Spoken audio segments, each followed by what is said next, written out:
العالمين والصلاة والسلام على نبينا محمد وعلى آله وصحبه أجمعين. نحن الآن في أحد الأفراد التي تعمل ضمن مشروع حمد الجهاد ونرافقهم.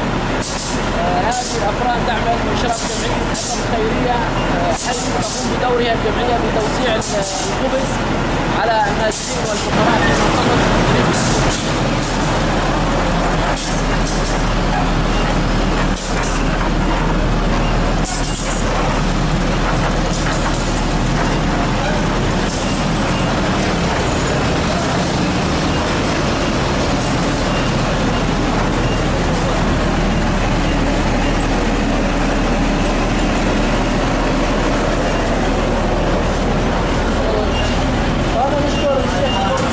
طبعا ونحن نذكر بأن مادة الخبز هي أهم مادة،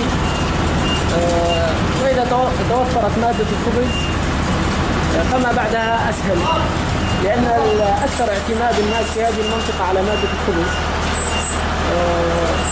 كل الشكر للشيخ عبد الله المغني الذي ساهم في دعم هذا المشروع، ولكل من ساهم معه في دعم هذا المشروع، مشروع الخبز، لأن في الحقيقة مادة الخبز هي أهم مادة يجب تأمينها للناس النازحين والفقراء في هذه المنطقة.